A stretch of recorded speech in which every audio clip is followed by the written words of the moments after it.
Saya akan memberikan materi tentang teori ini. Saya sudah menyiapkan PowerPoint-nya. Ya, ini bisa dilihat? Bisa, Pak. Bisa dilihat? Bisa, Pak. Ya, materi ini saya rekam sehingga nanti saya akan jadikan salah satu konten dari channel YouTube yang kita akan buat. Ya, ini belum dibuat channelnya, baru ide. Oke. Teori interaksi simbolik atau symbolic interactionism dari Josh Herbert Mead ya. Yang salah satu teori modern yang harus dikuasai oleh mahasiswa sosiologi, oleh siapapun yang mengatakan diri sosiolog gitu. Jadi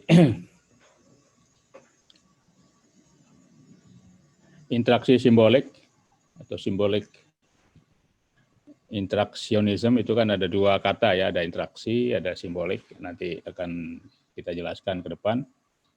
Didasarkan pada ide-ide tentang individu dan interaksinya dengan masyarakat. Esensi interaksi simbolik ini adalah suatu aktivitas yang merupakan ciri manusia, yakni komunikasi atau pertukaran simbol. Ya kan?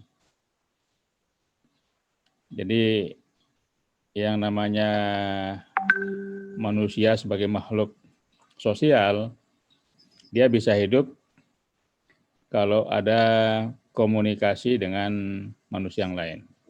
Kalau ada interaksi dengan manusia yang lain. Sehingga setelah diteliti pola komunikasi, pola interaksi, pola pertukaran informasinya itulah kemudian muncul berbagai variabel, berbagai perspektif yang salah satunya kemudian dikemas menjadi teori simbolik interactionism ini. Perspektif ini menyarankan bahwa perilaku manusia harus dilihat sebagai proses yang memungkinkan manusia membentuk dan mengatur perilaku mereka dengan mempertimbangkan ekspektasi orang lain yang menjadi mitra interaksi mereka. Jadi kalau Anda berinteraksi dengan orang lain, katakanlah Anda menyapa temannya begitu, tentu Anda punya ekspektasi. Kira-kira respon temannya itu seperti apa? Kadang-kadang kita ingin menguji kita punya telepati, misalnya kemampuan telepati kita. Kita lihat seseorang dari jauh, kemudian kita berharap orang itu melihat kita gitu. Nah, itu juga termasuk pola interaksi, komunikasi. Definisi yang mereka berikan kepada orang lain, situasi, objek, dan bahkan diri mereka sendiri yang menentukan perilaku manusia. Dalam konteks ini, makna dikonstruksikan dalam proses interaksi dan proses tersebut bukanlah suatu medium netral yang memungkinkan kekuatan-kekuatan sosial memainkan perannya, melainkan justru merupakan substansi sebenarnya dari organisasi sosial dan kekuatan sosial.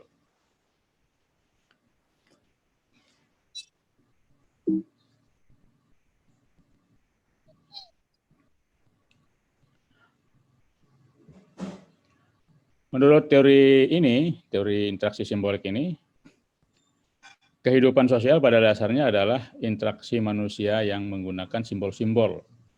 Mereka tertarik pada cara manusia menggunakan simbol-simbol yang merepresentasikan apa yang mereka maksudkan ketika berkomunikasi dengan sesamanya. Dan juga pengaruh yang ditimbulkan dari penafsiran simbol-simbol tersebut terhadap perilaku pihak-pihak yang terlihat dalam interaksi sosial. Sebabnya dikatakan teori ini interaksi simbolik karena ada dua hal yang dipelajari, yang dikaji, yaitu interaksi dan simbol. Kemudian menjadi interaksi simbolik.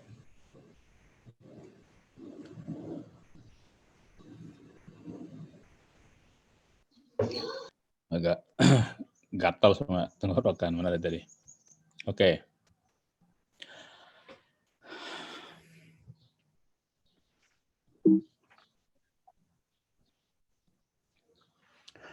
Premis yang yang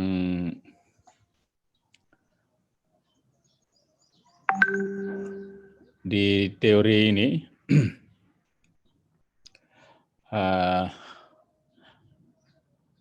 adalah sebagai berikut. Yang pertama, individu merespon suatu situasi simbolik. Mereka merespon lingkungan termasuk objek fisik, benda, dan objek sosial perilaku manusia berdasarkan media yang dikandung komponen-komponen lingkungan tersebut bagi mereka.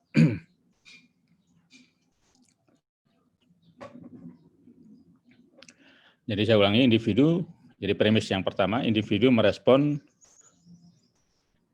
suatu situasi simbolik.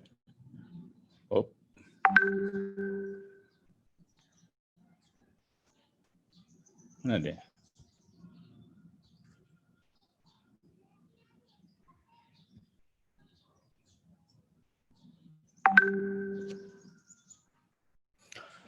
Saya ulangi.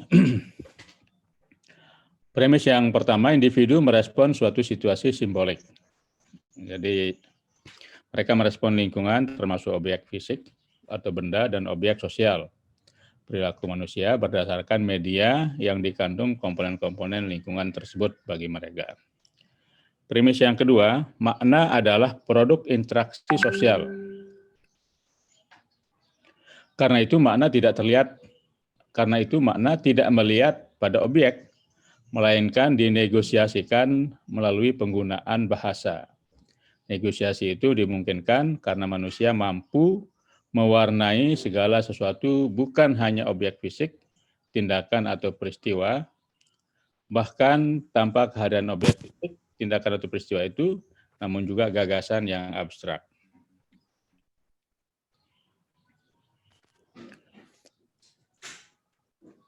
Jadi dengan interaksi sosial itu terbentuk makna.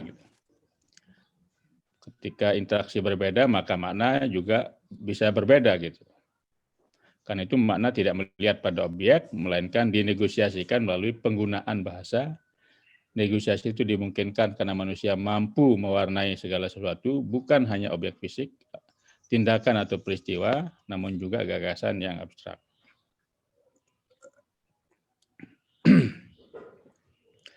Premis yang ketiga.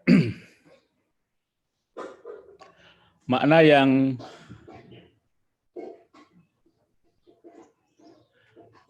diinterpretasikan oleh individu dapat berubah dari waktu ke waktu sejalan dengan perubahan situasi yang ditemukan dalam interaksi sosial. Perubahan interpretasi dimungkinkan karena individu dapat melakukan proses mental, yakni berkomunikasi dengan dirinya sendiri. Jadi kalau premis yang pertama, yang kedua, manusia berinteraksi dengan sesuatu, benda, atau orang, atau lingkungan di luar dirinya. Nah, yang ketiga, premis yang ketiga ini adalah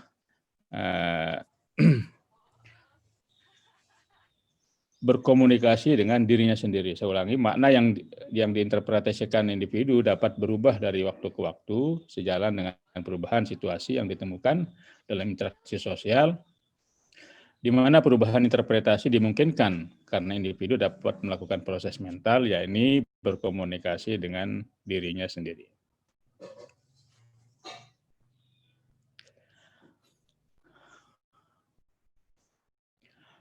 Nah, seperti yang dijelaskan di video itu, yang ketiga, kita atau teori interaksi simbolik ini yang paling umum, paling banyak baca dan dikaji oleh orang adalah karya George Herbert Mead ini, yang membuat atau yang merangkum teori ini dalam buku yang berjudul Mind, Self, and Society. Mead mengambil 3 konsep kritis yang diperlukan dan saling mempengaruhi satu sama lain untuk menyusun sebuah teorinya, teori symbolic interactionism. 3 konsep itu dan hubungan di antara ketiganya merupakan inti pemikiran Mead sekaligus keywords dalam teori tersebut. Ini yang akan kita akan kita bahas. Interaksionisme simbolis secara khusus menjelaskan tentang bahasa, interaksi sosial, dan reflektivitas.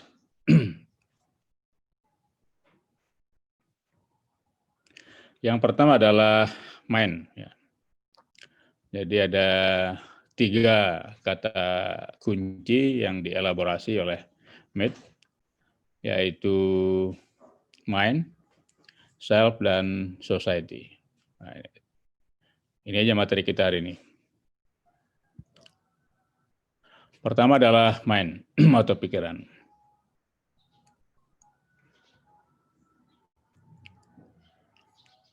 Saya mau cek dulu ada yang ngetuk pintu enggak? Oh, ada 2 orang. Ada Deni Asri. Ada 1 enggak mau disebut, enggak dirubah. Name-nya di phone. Oke, saya masuk.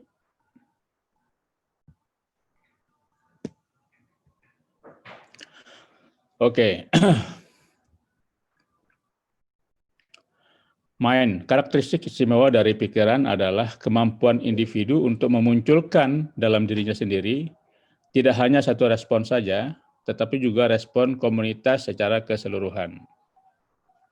Itulah yang dinamakan pikiran. Melakukan sesuatu berarti memberi respon terorganisir secara tertentu, dan bila seseorang mempunyai respon itu dalam dirinya, ia mempunyai apa yang kita sebut pikiran. Mead juga melihat pikiran secara pragmatis, yakni pikiran melibatkan proses berpikir yang mengarah pada penyelesaian masalah. Menurut Mead, manusia mempunyai sejumlah kemungkinan tindakan dalam pemikirannya sebelum ia melakukan tindakan yang sebenarnya. Ya, jadi apa yang ada dalam benak kita, apa yang ada dalam pikiran kita, dalam teori symbolic interactionism itulah yang kemudian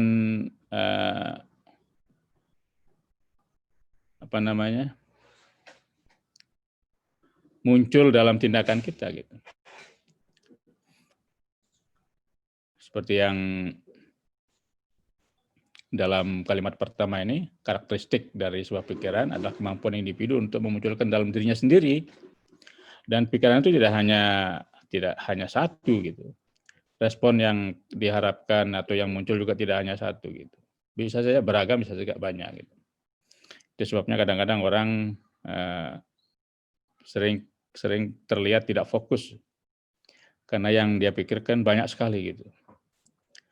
Atau ada orang yang sangat khusyuk karena pikirannya sangat, konsentrasinya sangat tinggi dan bisa mengarahkan pikirannya untuk fokus pada sesuatu yang kemudian mengarah dalam konteks ini bisa punya kekuatan untuk menyelesaikan masalah gitu. Jadi seringkali kemudian ada input, ada masukan, ada variabel tertentu masuk dalam pikiran kita mengolah gitu. Oh, penyelesaian masalah ini adalah ini gitu. Itu yang menghasilkan, itu yang dihasilkan dari pikiran atau mind. Itu sebabnya Mead mengatakan manusia mempunyai sejumlah kemungkinan tindakan dalam pemikirannya sebelum ia melakukan tindakan yang sebenarnya. Selanjutnya, berpikir menurut Mead adalah suatu proses di mana individu berinteraksi dengan dirinya sendiri dengan mempergunakan simbol-simbol yang bermakna Melalui proses interaksi dengan diri sendiri itulah individu memilih yang mana di antara stimulus yang tertuju kepadanya itu yang akan ditangkapi. Jadi ya saya kira betul memang teori ini teori simbolik instruksionisme ini memang berhubungan erat dengan teori psikologi gitu kan, ini berkaitan dengan stimulus otak ya, berkaitan dengan pikiran manusia, berkaitan dengan proses berinteraksinya antara masukan dengan apa namanya, dengan apa yang kemudian menjadi keputusan, menjadi saran dan sebagainya dari seseorang.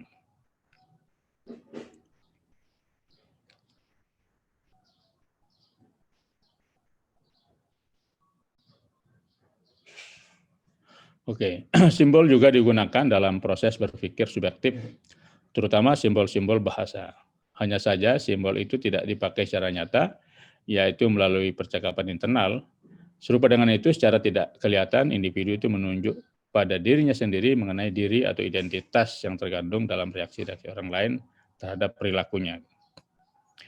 Maka kondisi yang dihasilkan adalah konsep diri yang mencakup kesadaran diri yang dipusatkan pada diri sebagai objeknya.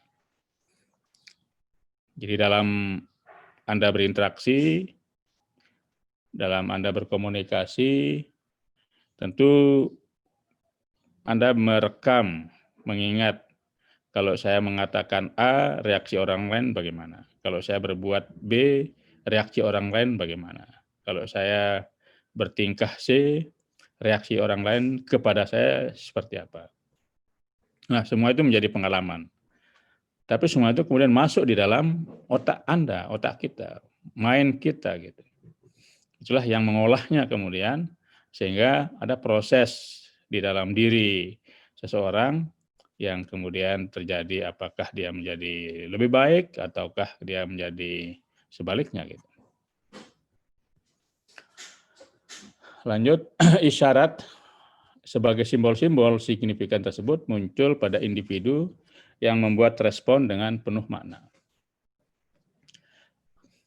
Isyarat-isyarat dalam bentuk ini membawa pada suatu tindakan dan respon yang dipahami oleh masyarakat yang telah ada. Melalui simbol-simbol itulah maka akan terjadi pemikiran. Esensi pemikiran dikonstruk dari pengalaman isyarat, makna, saya ulangi. Esensi pemikiran dikonstruk dari pengalaman isyarat makna yang internalisasi dari proses eksternalisasi sebagai bentuk hasil interaksi dengan orang lain. Oleh karena perbincangan isyarat memiliki makna, maka stimulus dan respons memiliki kesamaan untuk semua partisipan. Ini yang tadi saya jelaskan. Jadi ketika kita berpikir dan pikiran kita juga dipengaruhi oleh faktor stimulus dari orang lain, faktor stimulus atau respon yang kita terima dari orang lain, atau dari lingkungan, atau bahkan dari alam. Yang semuanya itu kemudian dikonstruksi,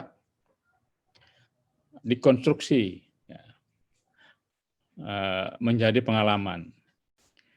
Dikonstruksi bahkan kemudian menjadi pengetahuan. Dikonstruksi bahkan kemudian menjadi saran solusi yang bisa memecahkan persoalan. Jadi dari berbagai isyarat, dari berbagai stimulus dan sebagainya. Kira-kira seperti itu. Menurut Mead terdapat 4 tahapan tindakan yang saling berhubungan yang merupakan satu kesatuan dialektika. Keempat hal elementer inilah yang membedakan manusia dengan binatang yang meliputi impuls, persepsi, manipulasi, dan konsumsi. Pertama, impuls. Impuls merupakan dorongan hati yang meliputi rangsangan spontan yang berhubungan dengan alat indera dan reaksi aktor terhadap stimulasi yang diterima. Tahap yang kedua adalah persepsi. Tahapan ini terjadi ketika aktor sosial mengadakan penyelidikan dan bereaksi terhadap rangsangan yang berhubungan dengan impuls. Jadi saya ingin ulangi, yang pertama adalah impuls. Ini dasar-dasar dari pikiran atau bagaimana terbentuknya mind itu menurut Mead. Yang pertama adalah dorongan hati. Impuls merupakan dorongan hati. Jadi apa yang ada dalam hati kita yang meliputi rangsangan spontan yang berhubungan dengan alat indera dan reaksi aktor terhadap stimulasi yang diterima. Yang kedua adalah persepsi. Tahapan ini terjadi ketika aktor sosial mengadakan penyelidikan dan bereaksi terhadap rangsangan yang berhubungan dengan impuls. Ini persepsi. Jadi seperti apa persepsi Anda terhadap ini? Gitu. Seperti apa pandangan kita? Gitu. Itu persepsi. Dan itu dipengaruhi oleh impuls,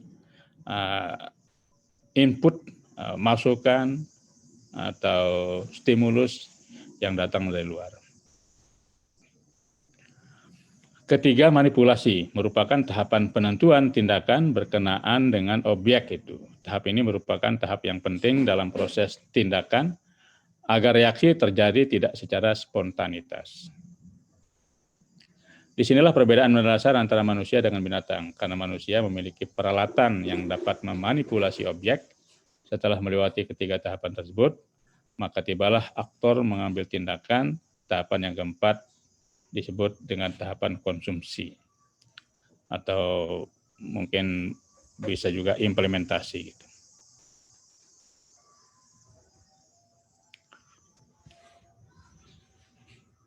Sampai sini ada yang ingin bertanya, saya persilakan.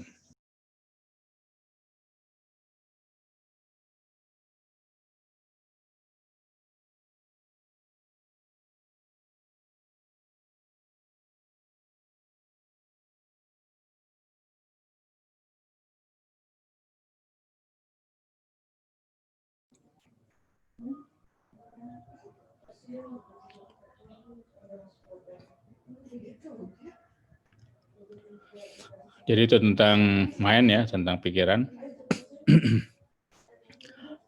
Unsur yang kedua dari SI ini menurut Mead adalah self atau diri. Ya. Jadi kalau tadi mind atau pikiran, yang kedua ini adalah self atau diri. The self atau diri menurut Mead merupakan ciri khas dari manusia yang tidak dimiliki oleh binatang.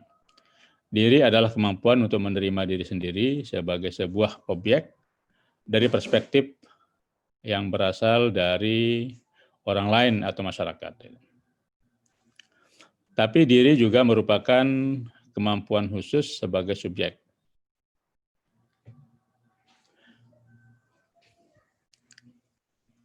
Diri muncul dan berkembang melalui aktivitas interaksi sosial dan bahasa. Jadi bayangkan kalau seseorang tinggal sendirian gitu, di sebuah pulau, atau katakanlah satu keluarga saja di sebuah pulau, 3 orang, 4 orang, 5 orang. Seperti apa interaksinya dengan orang lain? Bagaimana perkembangannya? Karena tentu aktivitas interaksinya sangat terbatas. Itu sebabnya Mead mengatakan mustahil membayangkan diri muncul dalam ketiadaan pengalaman sosial. Karena itu ia bertentangan dengan konsep diri yang soliter dari Cartesian picture. The self atau diri juga memungkinkan orang berperan dalam percakapan dengan orang lain karena adanya sharing of symbol. Artinya seseorang bisa berkomunikasi, selanjutnya menyadari apa yang dikatakannya, dan akibatnya mampu menyimak apa yang sedang dikatakan dan menentukan atau mengantisipasi apa yang akan dikatakan selanjutnya.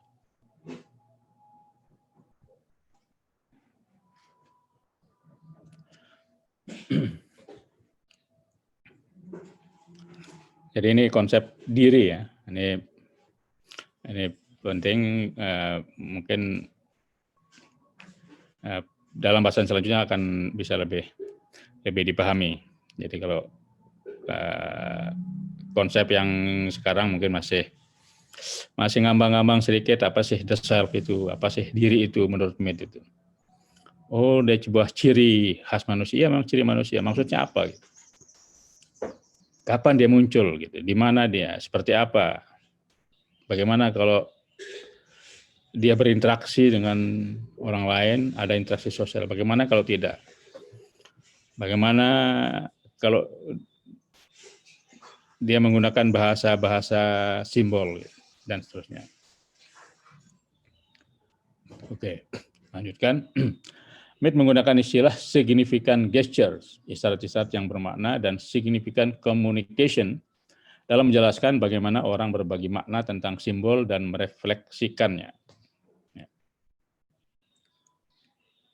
Jadi ada istilah significant gesture, jadi gesture itu bahasa tubuh ya. Ya bahasa tubuh, misalnya Anda ingin memanggil orang yang jauh gitu kan, Anda memakai tangan misalnya. Atau ada datang orang yang Anda sangat tidak suka gitu misalnya. Kemudian Anda menunjukkan dengan bahasa tubuh ketidaksukaan itu gitu. Itu namanya significant gestures, isyarat-isyarat yang bermakna. Tapi juga ada significant communication gitu. Jadi dengan bahasa-bahasa tubuh bisa juga berkomunikasi, membangun komunikasi, dan sudah disepakati gitu. Seperti kalau melambaikan tangan, memanggil pakai tangan, atau mengusir pakai tangan, dan sebagainya. Ini berbeda dengan binatang. Anjing yang menggonggong mungkin akan memunculkan reaksi pada anjing yang lain. Tapi reaksi itu hanya sekedar insting yang tidak pernah diantisipasi oleh anjing yang pertama. Dalam kehidupan manusia, kemampuan mengantisipasi dan memperhitungkan orang lain merupakan ciri khas kelebihan manusia. Jadi, yaitu bedanya dengan anjing. Anjing menggonggong, ada temannya juga ikut menggonggong. Menurut teori ini itu tidak dalam perencanaan anjing yang pertama gitu. Nah, tapi kalau manusia, ketika kita membangun komunikasi, tentu kita memperhitungkan reaksi dari lawan bicara kita, reaksi dari orang lain, bahkan reaksi dari masyarakat itu. Jadi the self berkait dengan proses refleksi diri yang secara umum sering disebut sebagai self-control atau self-monitoring. Melalui refleksi diri itulah, menurut Mead, individu mampu menyesuaikan dengan keadaan di mana mereka berada, sekaligus menyesuaikan dari makna dan efek tindakan yang mereka lakukan. Jadi, lagi-lagi, bagaimana bagaimana seseorang dalam proses refleksi diri itu, prosesnya seperti apa. Ada self-control, penguasaan diri, ada orang yang mampu mengendalikan dirinya, mengendalikan emosinya, ada orang yang tidak mampu mengendalikan emosinya, tidak mampu mengendalikan dirinya. Itu yang dimaksud dengan refleksi diri. Dengan kata lain, orang secara tidak langsung menempatkan diri mereka dari sudut pandang orang lain. Dari sudut pandang demikian, orang memandang dirinya sendiri dapat menjadi individu khusus atau menjadi kelompok sosial sebagai suatu kesatuan. Jadi, nah, disitulah kemudian Mead menteorikan, ya, membuat teori yang membedakan antara I and me. Jadi, dalam bahasa Inggris I itu diterjemahkan saya, kemudian me, aku. Jadi I and me, antara saya dan aku. Mengapa aku? Kan tidak ada orang mengatakan kesayaan saya kan, kesayaan aku, pasti keakuannya, keakuanku. Ketika berbicara soal kediriannya, selfish-nya. Jadi itu yang dibedakan antara I and me. Saya atau I merupakan bagian yang aktif dari diri yang mampu menjalankan perilaku. Me atau aku merupakan konsep diri tentang yang lain yang harus mengikuti aturan main, mana yang boleh, mana yang tidak. I memiliki kapasitas untuk berperilaku yang dalam batas-batas tertentu sulit untuk diramalkan, sulit diobservasi, dan tidak terorganisir berisi pilihan perilaku bagi seseorang. Sedangkan me atau aku memberikan kepada saya, arahan berfungsi untuk mengendalikan saya, sehingga hasilnya perilaku manusia lebih bisa diramalkan, atau setidaknya tidak menjadi kacau.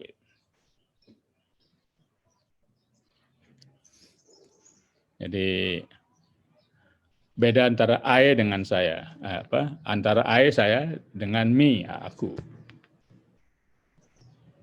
Gimana menjelaskan itu? Ya nanti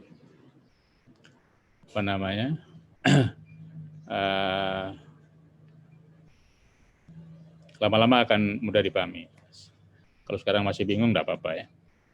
Karena itu dalam kerangka pengertian tentang the self atau diri terkandung esensi interaksi sosial. Interaksi antara I dan me. Jadi di dalam diri manusia juga ada interaksi. Internal interaction. Interaksi di dalam diri seseorang. Seolah-olah seperti kalau dikatakan di sini secara inheren mencerminkan proses sosial. Proses interaksi antara kedirian kita, keakuan kita. Antara I dan me, antara saya dengan aku. Ternyata, ini pengalaman kita tidak hanya menanggapi orang lain, kita juga mempersepsikan diri kita sendiri. Ya kan? Dalam proses interaksi internal kita, dalam proses interaksi antara I dengan me, gitu. Kita kemudian bisa menilai diri kita, gitu. Bisa mempersepsi, oh saya ini orang yang pemberani, oh saya ini orang yang kurang pemberani, oh saya ini orang yang mudah bersosialisasi, mudah misalnya berkomunikasi dengan orang lain, yang dan seterusnya ya. Oh saya ini orang yang mudah membuat orang tertarik, atau saya mudah jatuh cinta dan sebagainya. Diri kita bukan lagi personal penanggap, tetapi personal stimuli sekali. Jadi bagaimana bisa terjadi kita menjadi subjek dan objek persepsi sekaligus. Diri atau self atau kedirian adalah konsep yang sangat penting bagi teoretisi dalam teori SI ini, interaksionisme simbolik ini. Rock, salah seorang sosiolog lain, menyatakan bahwa diri merupakan skema intelektual interaksionis simbolik yang sangat penting. Seluruh proses sosiologis lainnya dan perubahan di sekitar diri itu diambil dari hasil analisis mereka mengenai arti dan organisasi.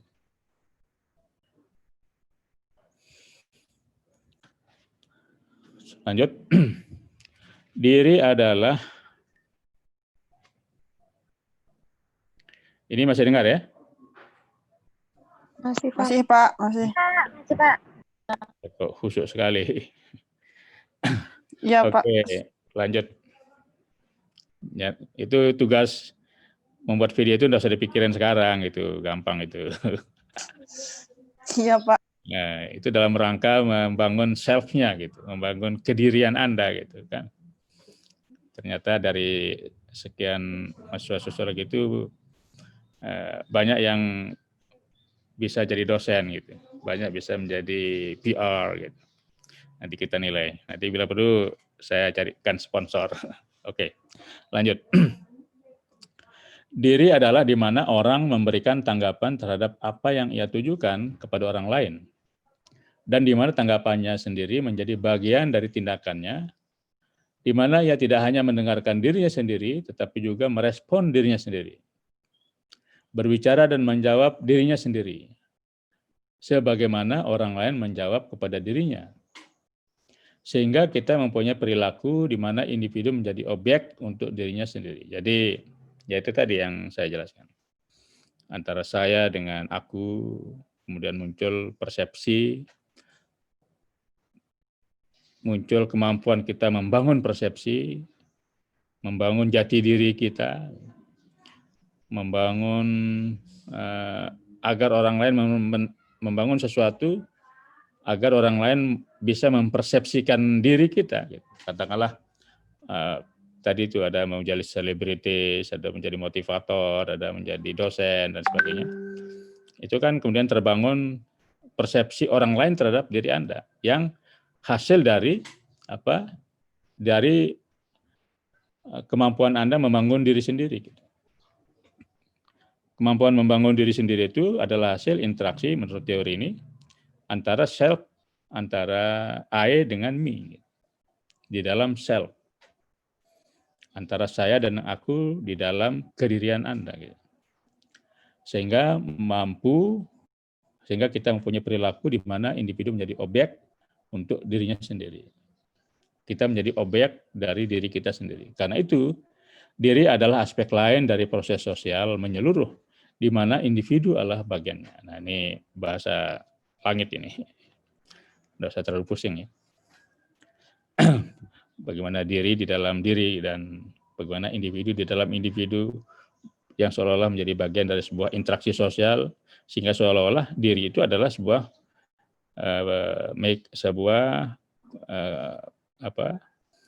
entitas sosial gitu, yang di dalamnya terjadi proses sosial.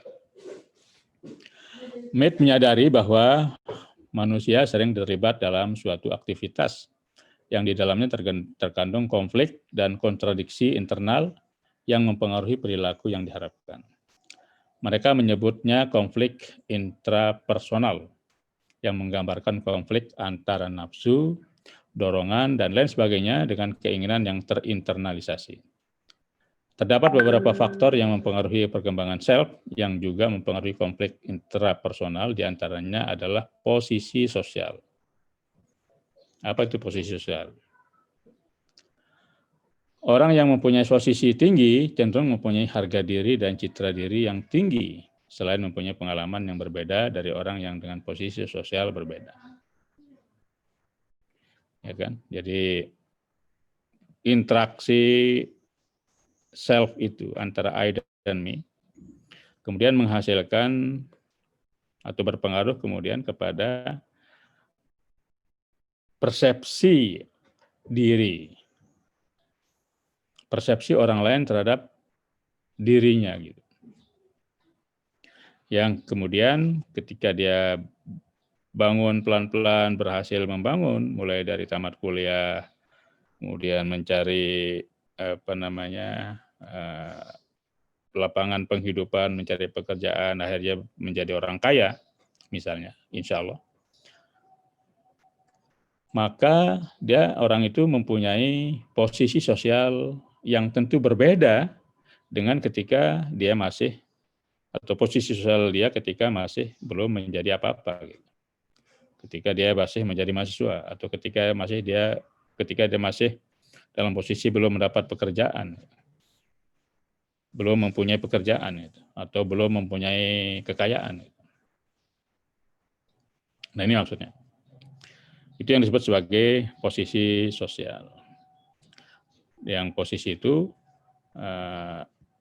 mempengaruhi persepsi sosial, posisi sosial. Selanjutnya, bagian terpenting dari pembahasan Mead ini adalah hubungan timbal balik antara diri sebagai objek dan diri sebagai subjek. Diri sebagai objek ditunjukkan oleh Mead melalui konsep me. Sementara ketika sebagai subjek yang bertindak ditunjukkannya dengan konsep I. Ciri utama pembeda manusia dan hewan adalah bahasa atau simbol signifikan. Simbol signifikan haruslah merupakan suatu makna yang dimengerti bersama. Ia terdiri dari dua fase, yaitu me and I. Dalam konteks ini, me adalah sosok diri saya sebagaimana dilihat oleh orang lain, sedangkan I yaitu bagian yang memperhatikan diri saya sendiri. Dua hal itu menurut Mead menjadi sumber originalitas, kreativitas, dan spontanitas. Ini boleh lebih jelas ya. Penjelasan me dan I. Jadi me adalah sosok diri saya sebagaimana dilihat dari orang lain. Jadi me, how do you look at me? Kira-kira. Bagaimana Anda melihat saya? How do you see me? Sedangkan I, this is myself. This is my opinion. This is my behavior. Ini saya gitu. Dua hal itu menurut Mead menjadi sumber originalitas, kreativitas, dan spontanitas.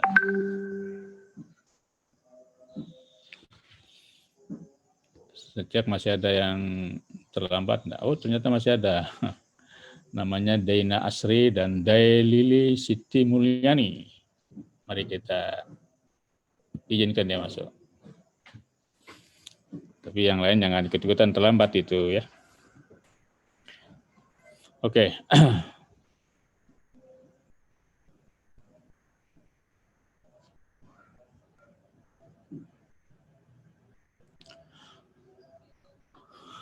Saya lanjutkan. Kita tidak pernah tahu sama sekali tentang I, dan melaluinya kita mengejutkan diri kita sendiri lewat tindakan kita. Kita hanya tahu I setelah tindakan itu telah kita laksanakan.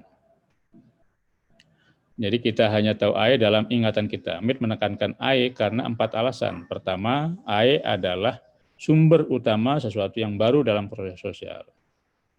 Kedua, Mead yakin dalam I itulah nilai terpenting kita ditempatkan. Ketiga, I merupakan sesuatu yang kita semua cari perwujudan diri. Jadi ketika membentuk persepsi diri, membentuk citra, membangun citra itu yang konteksnya di sini adalah fungsi I. Keempat, Mead melihat suatu proses evolusioner dalam sejarah di mana manusia dalam masyarakat primitif lebih dominasi oleh me, sedangkan dalam masyarakat modern komponen I-nya yang lebih besar. Apa maksudnya? Ya. Jadi kalau dalam masyarakat tradisional, masyarakat primitif itu masih lugu-lugu gitu. Apa yang ada di dalam I, ya itulah me-nya gitu. Apa yang ada dalam dirinya, tidak ada istilah membangun citra, pencitraan, membangun persepsi, dan sebagainya. Berbeda dengan masyarakat modern, di mana kalau Anda ingin jadi wali kota misalnya, ya harus ada membangun I-nya gitu, harus membangun persepsi, sebagaimana agar orang lain tertarik gitu. Sebagaimana Mead, Blumer berpandangan bahwa seseorang memiliki kedirian atau self yang terdiri dari unsur I dan me. Jadi Blumer juga mengelaborasi lebih jauh tentang I dan me. Bisa dibaca ya. Unsur I merupakan unsur yang terdiri dari dorongan, pengalaman, ambisi, dan orientasi pribadi. Sedangkan unsur me merupakan suara dan harapan-harapan dari masyarakat sekitar. Pandangan Blumer ini sejalan dengan gurunya yaitu Mead. Jadi rupanya Blumer ini muridnya Mead ya, yang menyatakan bahwa dalam percakapan internal terkandung di dalamnya pergolakan batin antara unsur I, pengalaman dan harapan, dengan unsur me, batas-batas moral. Jadi Blumer ini adalah muridnya Mead. Jadi murid yang baik, murid yang bisa meneruskan ajaran gurunya gitu. Bisa tidak hanya meneruskan, bisa mengkritisi, bisa mengembangkan.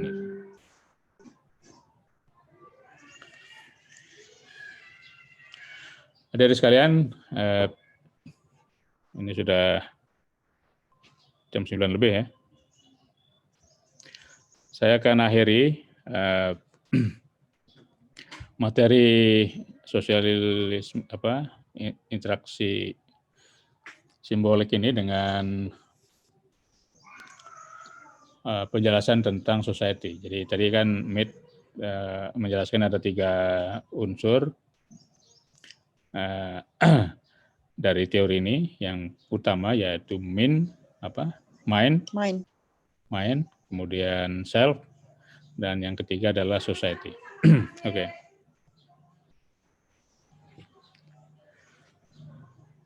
Society pada tingkat paling umum. MEP menggunakan istilah masyarakat atau society yang berarti proses sosial tanpa henti yang mendahului pikiran dan diri. Jadi kalau tadi kita bicara soal mind, soal self, itu bicara soal manusia, apa yang ada dalam diri seseorang.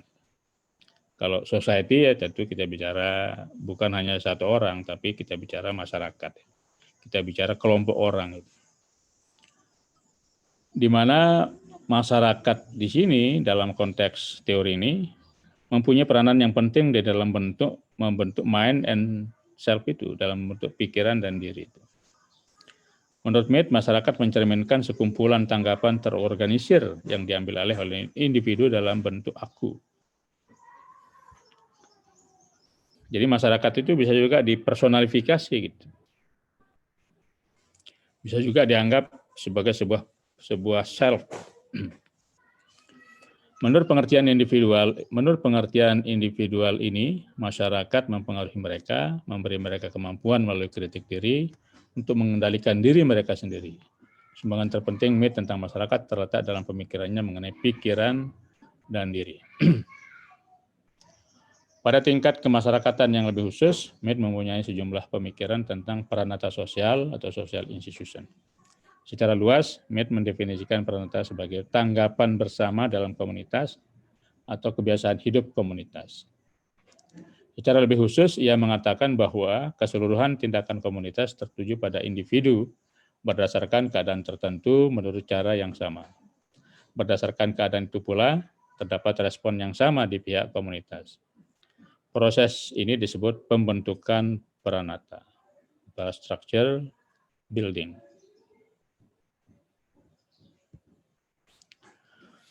Namun Mead dengan hati-hati mengemukakan bahwa peranata tak selalu menghancurkan individualitas atau melumpuhkan kreativitas. Mead mengakui adanya peranata sosial yang menindas stereotip ultra konservatif, yakni dengan kekakuan, ketidaklenturan, dan ketidakprogresifan menghancurkan atau melenyapkan individualitas.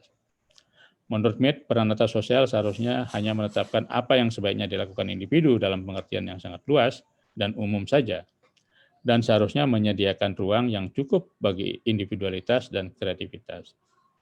Di sini Mead menunjukkan konsep peranata sosial yang sangat modern, baik sebagai pemaksa individu maupun sebagai yang memungkinkan mereka untuk menjadi individu yang kreatif.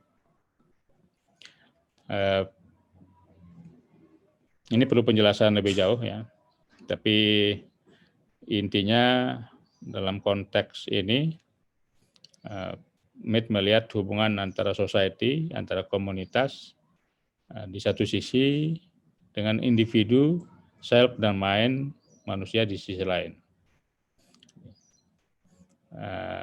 Disitulah kemudian muncul apa yang istilahnya social institution, peranata sosial, yang bisa saja atau seringkali kemudian membuat kekakuan, ketidaklenturan atau ketidakprogresifan gitu.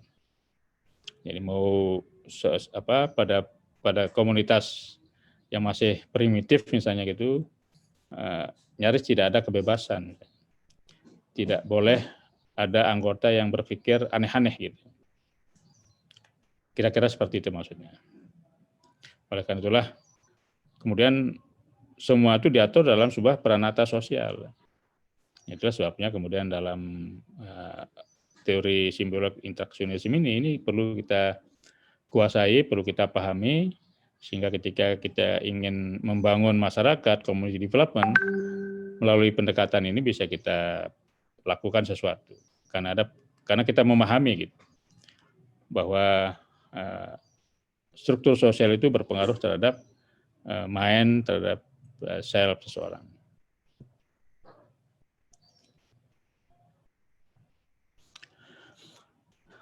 Ada prinsip-prinsip teori interaksionisme simbolik ini atau simbolik interaksionisme ini yang dapat menjadi kesimpulan kuliah kita pada hari ini.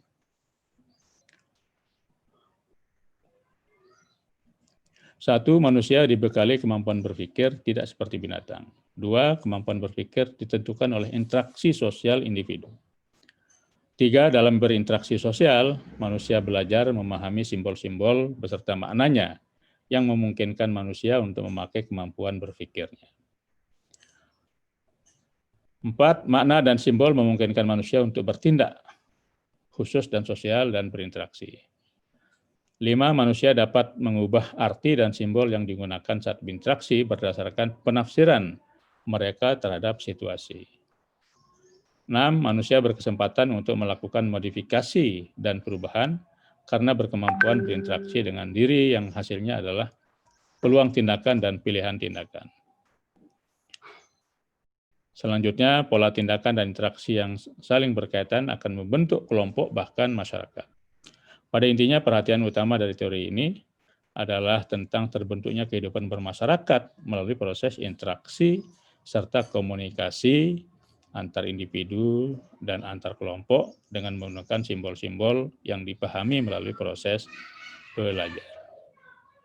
Itu kesimpulannya.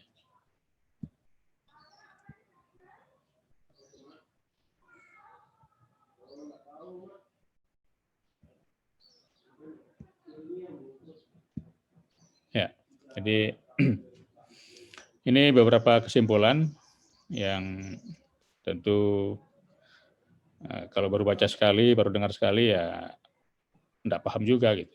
Tidak bisa langsung paham. Tapi ketika Anda baca, internalisasi, dengar lagi gitu, nanti akan saya share, baca lagi, apalagi nanti saya tugaskan membuat video, enggak mungkin Anda tidak paham kemudian ngomong kan gitu. Pasti Anda paham dulu, berusaha sekuat mungkin memahami apakah teori fenomenologi, apakah teori interaksi simbolik, apakah teori konflik dan lain-lain yang apapun yang Anda senangi gitu, karena tidak bisa dipaksakan. Oh, saya senang semua teori Pak, gitu. Enggak. Yang paling Anda suka. Gitu. Itulah nanti Anda syuting, Anda upload di YouTube yang namanya apa tadi sosial media. Oke, kita akhiri. Sebelum saya akhiri, saya masih beri kesempatan adik-adik untuk berinteraksi. Ada yang ingin bertanya? Saya persilakan.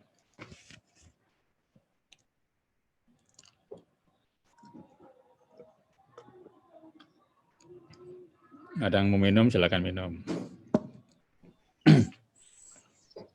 Silakan, halo, Evita Silviana. Sebenarnya tidak ada pertanyaan, Pak. Cuman apa namanya? Sedikit tentang video itu. Ya. Berarti misalnya kalau kita dipilihin kelompok nih, Pak. Ya. Kita harus apa namanya tuh? Satu tempat sama teman sekelompok kita itu, atau kita punya cara masing-masing buat membuat video itu gitu. Ya, sekarang kan bisa di tempat masing-masing, bisa juga kalau tempatnya berdekatan bisa kumpul gitu. Jadi nanti Anda buat kelompok 3 orang berdasarkan tempat tinggal lah ya. Yang bisa saling kunjungi gitu. Sehingga nanti ada yang merekam, ada yang ngomong, bisa diskusi kontennya apa gitu. Jadi karena durasinya juga tidak lama-lama, cukup 5-7 menit. Tapi membuat video pendek 5 atau 7 menit itu lebih sulit daripada membuat yang 1 jam gitu ya. Karena harus betul-betul kontennya substansial gitu. Nanti akan saya share contoh, atau mungkin ada pernah lihat contoh. Boleh kayak gini, Pak. Misalnya kita buat video masing-masing dari dari teman-teman kita ini. Jadinya ketiga teman kita ini juga bisa dia mengungkapkan bisa dia menjelaskan materi dari video itu gitu. Pokoknya kita kemas semenarik mungkin dah gitu, Pak. Ya, bisa aja. Kemudian ada yang edit ya, dijadikan satu video. Digabung gitu misalnya. Ya, Pak, siap. Nah, jadi kan bisa misalnya buat PowerPoint, 15 slide atau 10 slide, kemudian masing-masing menjelaskan 3 gitu. Tapi kan ketika menjelaskan itu semua 10-10-nya juga direkam kan, kemudian diedit, pas muncul satu orang menjelaskan 3 atau 4 slide gitu. Ya, Atau Pak. ilustrasi pemandangan atau ilustrasi permainan atau ilustrasi foto di antara ketika Anda menjelaskan teori simbolik interaksionisme misalnya, ada ilustrasinya bisa juga. Di YouTube banyak sekali contoh-contoh tugas mahasiswa yang seperti itu, makanya saya terinspirasi untuk mengapa kita di sosiologi UNRAM nggak buat gitu, sehingga nanti bisa menjadi rujukan mahasiswa lain di tempat lain gitu. Seperti halnya kita menjadikan kreasi mereka menjadi rujukan, menjadi materi kita gitu. Siap, Bisa Pak. dipahami ya? Oke. Ya. Nanti jangan lupa absen ya di SPADA yang absennya teori ini. Biasanya di SIA, Pak. Di SIA ya, oke. Ya. Silakan ngabsen di SIA. Kemudian untuk kelompok yang 3 orang itu paling telat nanti siang atau besok di share di grup ya. Grup 1, 2, 3 dan bisa membuat grup kelompok 1, kelompok 2, kelompok 3 dan seterusnya. Jumlah anggotanya 3, maksimum 4. 3 orang atau 4 orang. Karena kalau pas 3 nanti enggak cukup, enggak pas ya. Ini jumlahnya berapa orang? Mahasiswa yang kuliah teori ini. Kalau yang ikut sekarang ini 32 orang. Mungkin ada yang belum ikut ya. Oke, kalau enggak ada, nanti saya akan share contoh tugas yang akan saya berikan. Sekian dulu dan video-video yang saya share itu bisa diulang-ulang sehingga target Anda di materi, jadi sekaligus pesan saya untuk materi teori, kuliah teori-teori itu harus betul-betul Anda Anda rajin baca, kemudian Anda kuasai betul gitu. Karena itu menjadi modal utama Anda sebagai seorang mahasiswa sosiologi. Jadi orang bicara teori konflik, orang bicara teori simbolik interaksionisme, orang bicara fenomenologi gitu, dan sebagainya itu harus di luar kepala gitu.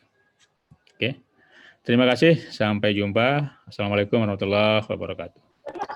Waalaikumsalam warahmatullahi wabarakatuh. Ya, sorry hari ini saya tidak beri kesempatan chatting karena saya ada rapat setelah ini di kampus. Jadi langsung saya akhiri. End meeting for all.